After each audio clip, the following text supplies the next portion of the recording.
بیٹا دیکھو ایسی باتیں کسی کو بھی نہیں بتاتے، وہ تمہارا شوہر ہے۔ ایک بند کمرے میں شوہر اور بیوی کے درمیان جو کچھ بھی ہوتا ہے، بیوی کو چاہیے کہ وہ شوہر اور اپنے درمیان میں ہی رکھے، وہ کسی تیسرے کو وہ باتیں نہ بتائے، سمجھی آپ؟ تہمینہ بیگم نے محبت سے کہا تو وہ خاموش ہو گئی۔ ابھی تو آپ کو میں نے وہ نہیں بتایا، انہوں نے شرٹ، وہ کچھ بولنے لگی تھی کہ تہمینہ بیگم نے اسے بولنے سے باز رکھا۔ جو بھی ہوا، جیسے بھی ہوا، وہ کمرے تک ہی محدود رہنا چاہیے، آج ہی نہیں ہمیشہ۔ انہوں نے سختی سے ٹوکا تو رودابہ منہ میں منہ بسوڑتی خاموش ہو گئی۔ اچھا یہ ناشتہ کرو، پھر بابا کے پاس چلیں گے، تہمینہ بیگم نے کہہ کے رودابہ کے سامنے ناشتہ رکھا۔ رودابہ خاموشی سے ناشتہ کرنے لگی۔ تہمینہ بیگم کا موبائل رنگ ہوا، انہوں نے اپنے بھائی کا نمبر دیکھ کے مسکرا کے فون اٹھایا۔ السلام علیکم بھائی، کیسے ہیں آپ؟ اور بابا کیسے ہیں؟ وہ خوش دلی سے بولی تھی، لیکن سامنے سے کہا جانے والا جملہ سن کر ان کے ہاتھ سے موبائل زمین پہ گرا تھا اور وہ رونے لگی تھیں۔ کیا ہوا، سب ٹھیک ہے نا پھوپھو؟ رودابہ نے فکر مندی سے پوچھا۔ تہمینہ بیگم مسلسل روئے جا رہی تھیں۔ انہوں نے ڈرائیور کو گاڑی نکالنے کا کہا اور رودابہ کو اپنے ساتھ لیے گھر سے نکلی۔ گاڑی خان حویلی کے باہر رکی تو تہمینہ بیگم گاڑی سے نکل کر اندر کی جانب بھاگی، پیچھے ہی رودابہ بھی بھاگی، لیکن سامنے ہی رحیم صاحب کی میت پڑی دیکھ کر رودابہ کے بڑھتے قدم رکے تھے۔ وہ دیوار کا سہارا لیے کھڑی ہو گئی تھی اور دماغ معوف ہونے لگا تھا۔ نظریں رحیم صاحب کے چہرے پہ مرکوز ہو گئی تھیں۔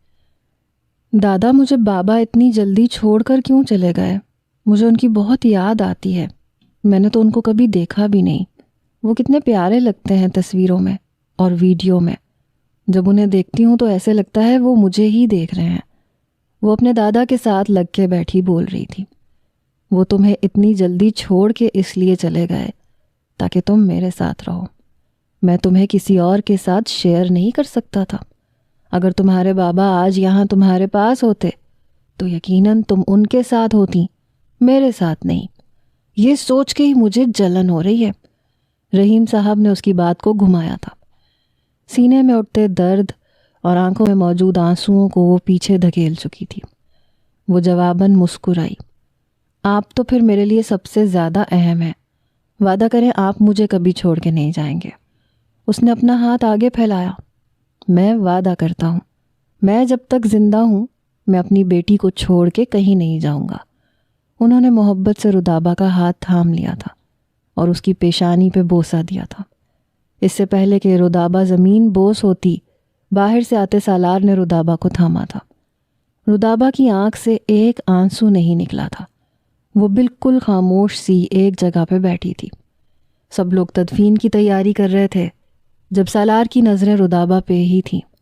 وہ بالکل خاموش ہو گئی تھی، آنکھوں میں بھی محض ویرانی تھی۔ وہ ساکت نظروں سے بس مسلسل رحیم صاحب کے چہرے کو دیکھ رہی تھی۔ نانا کی عمر ہو گئی ہے، کبھی بھی کچھ بھی کر جاتے ہیں، کچھ پتہ نہیں چلتا۔ خبردار اگر میرے دادا کو کچھ کہا تو وہ آپ سے زیادہ عقل مند ہے، میں برداشت نہیں کر سکتی میرے دادا کو کوئی کچھ کہے۔ کچھ دن پہلے کا منظر سالار کی آنکھوں کے سامنے لہرایا جب لوڈو کھیلتے وقت سالار نے اپنے نانا کو چڑھایا تھا، لیکن پاس بیٹھی رودابہ کو کہاں یہ برداشت تھا، وہ فوراً بولی تھی۔ اور آج جب وہ ہمیشہ کے لیے اسے چھوڑ کے جا رہے تھے تو رودابہ خاموش بیٹھی تھی۔ تدفین کی تیاری کی گئی، میت جب اٹھی تب بھی سب رو رہے تھے، لیکن اس کے برعکس رودابہ خاموش تھی اور اس کی نظریں رحیم صاحب کی میت پہ مرکوز تھیں۔ سالار نے ایک نظر رودابہ پہ ڈالی اور پھر سرد آہ بھرتا ہوا خاموشی سے باقی لوگوں کے ساتھ حویلی سے باہر نکلا۔ تدفین کر دی گئی تھی، سب لوگ گھر واپس لوٹ آئے تھے، لیکن رودابہ کو جہاں چھوڑ کے گئے تھے وہ بالکل وہیں بیٹھی تھی۔ گھر کے کسی فرد کو بھی اس کا خیال ہی نہیں تھا۔ فاریہ بیگم تو تہمینہ بیگم کے ساتھ تھیں، جبکہ طیبہ اور ماہم اپنی دوستوں کے ساتھ کمرے میں بیٹھی تھیں۔ رودابہ بالکل تنہا ایک سائیڈ پہ بیٹھی ہوئی اپنے ہاتھوں کو گھور رہی تھی، آنکھیں ابھی بھی خشک تھیں۔ صبح سے شام ہو گئی تھی اور شام سے رات، لیکن کسی نے بھی رودابہ کی طرف دھیان نہیں دیا تھا۔ آخر کار رودابہ اٹھ کے اپنے کمرے میں چلی گئی۔ سالار نے اسے ڈھونڈنا چاہا تو وہ کہیں پہ بھی نہ ملی۔ آپ نے رودابہ کو کہیں دیکھا ہے؟ وہ ایک ملازمہ کو روک کے پوچھنے لگا۔ وہ تو شاید اپنے کمرے میں چلی گئی ہیں۔ رودابہ بی بی کو تو صبح سے کسی نے دیکھا ہی نہیں، وہ ملازمہ اب فکر مندی سے بولی تھی۔ تمہیں اس کی فکر کرنے کی ضرورت نہیں ہے، میں ہوں اس کی فکر کرنے کے لیے۔ سالار نے کھا جانے والی نظروں سے ملازمہ کو دیکھ کے کہا اور رودابہ کے کمرے کی طرف بڑھا۔ ارے تم کہاں جا رہے ہو؟ سالار کو رودابہ کے کمرے کی طرف بڑھتا دیکھ کے ماہم نے پوچھا۔ اپنی بیوی کے پاس جا رہا ہوں، اس کو میری ضرورت ہے، مجھے اس کے پاس ہونا چاہیے۔ سالار صبح سے مہمانوں کے پاس تھا، اب جب فارغ ہوا تو وہ مسلسل رودابہ کو ہی ڈھونڈ رہا تھا، لیکن وہ اسے کہیں نہ ملی۔ ماہم کا یوں ٹوکنا اسے ایک آنکھ نہیں بھایا تھا۔ آخر اس نے ایک ہی رات میں ایسا کیا جادو کر دیا کہ تمہیں اس کی فکر ہو رہی ہے؟ ماہم سینے پہ ہاتھ باندھ کے بولی تھی۔ اس نے جو بھی جادو کیا ہے تمہیں اس سے مطلب نہیں ہونا چاہیے، اپنے کام سے کام رکھو تو زیادہ بہتر ہوگا۔ سالار غصے سے کہتا رودابہ کے کمرے میں چلا گیا۔ تم کہاں جا رہے ہو؟ معاذ، جو کہ ماہم کی خالہ کا بیٹا تھا، ہاتھ میں کھانا لیے اوپر آیا تو ماہم سے پوچھا۔ صبح سے رودابہ کو دیکھ رہا ہوں، بس ایک جگہ خاموش بیٹھی ہے، نہ وہ کچھ کھا رہی ہے نہ بول رہی ہے اور روئی بھی نہیں ہے، میں نے سوچا اس کے لیے کچھ کھانا لے کے جاؤں۔ معاذ نے کہا تو ماہم کے چہرے پہ ایک شیطانی مسکراہٹ ابھری۔ ہاں ہاں جاؤ جاؤ، ماہم نے رودابہ کے کمرے کی طرف اشارہ کر کے کہا تو وہ اس بات میں سر ہلاتا ہوا رودابہ کے کمرے کی طرف بڑھ گیا، جبکہ وہ اپنے کمرے میں چلی گئی۔ سالار کمرے میں داخل ہوا تو رودابہ بیڈ کے ساتھ لگ کے بیٹھی بس ہاتھوں کو ہی گھور رہی تھی۔ رودابہ، سالار نے پکارا تو رودابہ نے سوالیہ نظروں سے سالار کو دیکھا۔ سالار آگے بڑھا اور رودابہ کے ساتھ بیٹھ گیا۔ میں جانتا ہوں کہ نانا جان تمہارے لیے بہت اہمیت رکھتے تھے، وہ صرف تمہارے لیے ہی نہیں ہم سب کے لیے بہت اہمیت رکھتے تھے، لیکن ایک نہ ایک دن ہم سب نے اس دنیا سے جانا ہے نا۔ سالار نے نرمی سے رودابہ کا ہاتھ پکڑ کے کہا۔ اس سے پہلے کہ وہ مزید کچھ بولتا معاذ کمرے میں داخل ہوا۔ معذرت چاہتا ہوں، مجھے نہیں معلوم تھا آپ یہاں رودابہ کے ساتھ ہیں۔ معاذ نے اپنے قدم وہیں روک لیے۔ شادی سے پہلے معاذ کی رودابہ میں دلچسپی سالار بہت اچھے طریقے سے نوٹ کر چکا تھا، اس لیے معاذ کو دیکھ کے سالار کے چہرے کے تاثرات بگڑے۔ شادی سے پہلے اس کی فکر کرنے کے لیے کوئی نہیں تھا، لیکن اب میں ہوں، آپ کو فکر کرنے کی ضرورت نہیں ہے، سالار نے کہا۔ معاذ کی نظر سالار کے ہاتھ میں موجود رودابہ کے ہاتھ پہ گئی تو اس نے سر جھکا دیا۔ یہ کچھ کھانے کے لیے لے کر آیا ہوں رودابہ کے لیے، معاذ نے کہہ کے وہ کھانا وہیں پہ رکھ دیا۔ اس کی ضرورت نہیں ہے، تم واپس لے جاؤ۔ کھانے کے لیے میں رودابہ کو باہر لے کے جا رہا ہوں۔ اس طریقے سے رودابہ کو باہر لے کے جائیں گے؟ گھر میں مہمان بھرے ہوئے ہیں، یہ اچھا نہیں لگتا، معاذ نے کہا۔ اب آپ مجھے بتائیں گے کہ کیا صحیح ہے اور کیا غلط؟ سالار نے ناگوار نظروں سے اسے دیکھ کے کہا۔ معاذ کچھ نہیں بولا اور بس خاموشی سے کھانا لیے واپس چلا گیا۔ رودابہ، سالار نے محبت سے رودابہ کو پکارا، اس کا گال سہلایا۔ میرے دادا، انہوں نے کہا تھا وہ میرے ماں باپ کی جگہ پہ ہیں، وہ مجھے باپ جیسی محبت کرتے تھے، ماں کی طرح سمجھاتے تھے، سکھاتے تھے۔ آج میں نے اپنے دادا، اماں اور اپنے باپ کو بھی کھو دیا۔ مجھے اپنے ماں باپ دونوں کا سایہ میرے دادا میں دکھائی دیتا تھا، آج میں نے تینوں کو ایک ساتھ کھو دیا، وہ رندی ہوئی آواز میں بولی اور پھر سالار کے کندھے پہ سر رکھتی با آواز رونے لگی۔ سالار نے اس کی کمر تھپ تھپائی اور اسے رونے دیا۔ وہ چاہتا تھا کہ وہ اندر کا غبار باہر نکال لے۔ وہ مسلسل رو رہی تھی اور سالار اس کی کمر تھپ تھپا رہا تھا۔ تھوڑی دیر رو لینے کے بعد جب وہ چپ ہوئی تو سالار نے اس کے آنسو صاف کیے۔ تم منہ ہاتھ دھو لو، میں تمہارے لیے کچھ کھانے کے لیے لے کے آتا ہوں۔ سالار اس کے آنسو صاف کرتا اٹھا اور کمرے سے باہر نکل گیا، جبکہ یوں اس کے بدلے ہوئے رویے پہ رودابہ نے اسے حیرت سے دیکھا تھا۔ پھر خاموشی سے اٹھتی واش روم کی طرف بڑھ گئی۔ سالار رودابہ کے لیے کھانا لے کے آیا اور اسے کھلایا۔ رودابہ مسلسل روئے جا رہی تھی، وہ تو کھانا بھی نہیں کھانا چاہتی تھی، لیکن سالار کے ڈپٹنے اور غصہ کرنے پہ چند نوالے اس نے کھا لیے تھے۔ سالار نے اسے زبردستی بیڈ پہ لٹایا اور اس کے بالوں میں ہاتھ پھیرتا اسے سلانے کی کوشش کرنے لگا، اور تھوڑی ہی دیر میں رودابہ پرسکون ہو گئی تھی۔ سالار یوں ہی بیڈ کے کراؤن کے ساتھ ٹیک لگا کے بیٹھا مسلسل اس کے چہرے کو دیکھ رہا تھا۔ وہ معصوم تھی اور وہ کتنی اکیلی تھی، آج تو اس نے بھی دیکھ لیا تھا۔ وہ تو جب بھی یہاں آتا تھا اسے رحیم صاحب کے قریب ہی دیکھا کرتا تھا۔ اس کی بے وقوف حرکتوں اور باتوں سے تو سالار کو لگتا تھا کہ اسے کسی چیز کا غم ہی نہیں ہے۔ اس کے ساتھ تو ہر کوئی ہے، لیکن آج اسے محسوس ہو رہا تھا کہ رودابہ رحیم صاحب کے بنا بالکل اکیلی ہے۔ رودابہ کے بارے میں سوچتے نہ جانے کب اس کی آنکھ لگ گئی اور وہ یوں ہی بیڈ کے کراؤن کے ساتھ ٹیک لگا کے لیٹا ایسے ہی سو گیا تھا۔ سالار کی آنکھ کمرے میں گونجتی سسکیوں سے کھلی تھی۔ وہ اٹھا تو رودابہ ہاتھ میں قرآن پاک لیے بیٹھی رو رہی تھی۔ سالار نے اپنی آنکھیں مسلیں اور رودابہ کے قریب آیا۔ کیا ہوا ہے؟ محبت سے اس کے آنسو صاف کرتا ہوا بولا، دادا کی یاد آ رہی ہے۔ کل کی صبح ان کے بنا ہوئی تھی تو بہت بے چین تھی میں۔ اب یہ سوچ کے ہی سانس بند ہوتا ہے کہ اب ہر آنے والا دن میرا ان کے بنا ہی شروع ہوگا۔ میں ہوں نا تمہارے ساتھ، سالار نے کہا تو رودابہ نے حیرت سے سالار کو دیکھا۔ آ جاؤ، وہ نرمی سے اس کا ہاتھ پکڑتا اسے اپنے ساتھ لیے بیڈ کی طرف آیا تھا۔ اسے بیڈ پہ لٹایا، خود بھی ساتھ ہی لیٹ گیا۔ میں پوری رات بے چین رہا ہوں، اب میں سونا چاہتا ہوں۔ میں چاہتا ہوں کہ جب تک میں سو رہا ہوں تم یہیں میرے پاس رہو۔ سمجھ میں آئی بات؟ سالار نے سختی سے کہا۔ اس نے اس بات میں سر ہلایا اور خاموشی سے لیٹ گئی۔ دن معمول کے مطابق گزرنے لگے اور سب کچھ پہلے کی طرح نارمل ہونے لگا، لیکن رحیم صاحب کے جانے سے جو خالی پن ان لوگوں کے دلوں میں اور گھر میں چھایا تھا، وہ خالی پن یوں ہی برقرار تھا۔ سالار تہمینہ بیگم کی اجازت لے کے رودابہ کو اپنے ساتھ گھر لے آیا تھا، جبکہ تہمینہ بیگم کافی خوش تھیں کہ سالار رودابہ کو اپنی زندگی میں اہمیت دے رہا تھا، اسے وقت دیتا تھا۔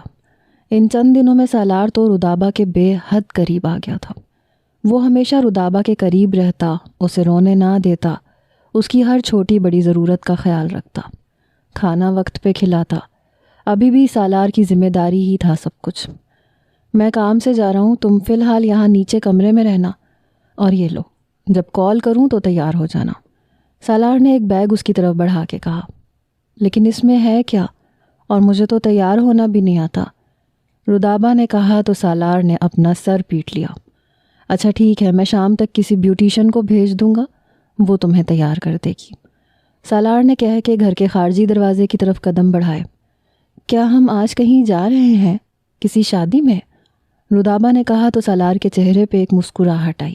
ہاں یہی سمجھ لو، کسی کی شادی میں جانا ہے، بس اب خاموشی سے تیار ہو جانا، سالار کہہ کے گھر سے باہر نکلتا چلا گیا، جبکہ رودابہ بس اسے جاتا دیکھ رہی تھی۔ پورا دن رودابہ کا گھر میں گزرا۔ شام میں ایک بیوٹیشن آئی اور اسے تیار کر کے واپس چلی گئی، جبکہ سالار کا ابھی بھی کوئی اتا پتہ نہیں تھا۔ رودابہ نے گھڑی میں وقت دیکھا، گھڑی رات کے 11 بجا رہی تھی۔ رودابہ مایوس ہو گئی۔ وہ کب سے سالار کا انتظار کر رہی تھی، لیکن سالار تھا کہ آنے کا نام ہی نہیں لے رہا تھا۔ نہ جانے کب اس کی آنکھ لگ گئی اور وہ یوں ہی نیچے والے کمرے میں بیڈ کراؤن کے ساتھ ٹیک لگا کر بیٹھ کر سو گئی۔ سالار نہ آیا۔ صبح اس کی آنکھ کھلی تو وہ بیڈ کے کارنر کے ساتھ لگی بیٹھی سو رہی تھی۔ رات کو ایک ہی جگہ ایک ہی پوزیشن میں بیٹھ کے سونے کے باعث اس کی کمر میں درد ہونے لگا تھا۔ رودابہ کی آنکھوں سے بے ساختہ آنسو نکلے۔ مجھے یہاں اکیلا چھوڑ کے پتہ نہیں کہاں چلے گئے اور بتایا بھی نہیں۔ وہ روتی ہوئی اٹھی اور بلیک فراک اتار کے سادہ سا لباس پہن لیا، منہ ہاتھ دھو کے واپس بیڈ پہ آ کے لیٹ گئی۔ اس نے ہر ایک چیز کو نوچ نوچ کے اتار پھینکا تھا، ہاتھ میں پہنی چوڑیاں، کانوں میں پہنے ایئر رنگز، دوپٹہ، فراک، اس کا سارا سامان پورے کمرے میں بکھرا ہوا تھا، اور وہ ہر چیز سے بس بے خبر سونے کے لیے لیٹ گئی تھی۔ سالار اپنا کام ختم کر کے گھر جا رہا تھا کہ اچانک اس کے نمبر پہ اس کی ماں کی کال آئی تھی۔ بیٹا کہاں ہو تم؟ وہ درد سے کراہتے ہوئے بولی تھی۔ ماما آپ ٹھیک ہیں؟ کیا ہوا ہے آپ کو؟ وہ فکر مندی سے بولا۔ بیٹا میں سیڑھیوں سے گر گئی، کیا تم میرے پاس آ سکتے ہو؟ سالار نے اپنی گھڑی میں وقت دیکھا تو گھڑی رات کے 8 بجا رہی تھی۔ جی ماما، میں آتا ہوں ابھی۔ وہ گاڑی خان حویلی کی طرف بڑھا چکا تھا۔ 1 گھنٹے کے سفر کے بعد وہ اپنی ماں کے پاس پہنچا تھا۔ وہ تہمینہ بیگم کو لے کے ڈاکٹر کے پاس گیا۔ چیک اپ کروانے کے بعد واپس خان حویلی آ گیا تھا۔ ماما، آپ کو خیال رکھنا چاہیے تھا نا، کیسے گر گئیں آپ؟ سالار نے فکر مندی سے پوچھا۔ پتہ نہیں بیٹا، وہاں آئل کیسے آیا؟ میں تو اپنے دھیان میں چل رہی تھی، اچانک سے ہی پاؤں پھسلا اور میں گر گئی۔ انہوں نے رونی صورت بنا کے کہا۔ ماما کوئی مسئلہ نہیں، آپ میرے ساتھ واپس گھر چلیں، وہاں میں آپ کا خیال رکھ لوں گا۔ گوش، سالار نے کہا تو اس کی ماں نے نفی میں سر ہلایا۔ بیٹا تم ابھی صرف رودابہ کو وقت دو، جاؤ، وہ گھر میں اکیلی ہے، ابھی تمہارا انتظار کر رہی ہوگی، تہمینہ بیگم نے کہا۔ سالار نے اس بات میں سر ہلایا۔ اور ہاں، جاتے وقت اس کے کمرے سے اس کے کپڑے والا بیگ بھی لے جانا، صبح جلدی میں تم وہ یہیں پہ چھوڑ کے چلے گئے تھے، تہمینہ بیگم نے کہا تو سالار کمرے سے نکل کے رودابہ کے کمرے کی طرف بڑھ گیا۔ جب ماں ہم کمرے سے باہر نکلی، کچن میں آئی، 1 گلاس میں پانی ڈال کے 1 گولی اس میں ڈالی اور چمچ سے پانی کو ہلانے لگی۔ صبح کا منظر ماہم کی آنکھوں کے سامنے لہرایا۔ برتھ ڈے سیلیبریٹ کی جا رہی ہے میڈم کی، اور اس کو سرپرائز ملنا ہے آج۔ وہ سالار اور تہمینہ بیگم کی کل کی گفتگو سن چکی تھی۔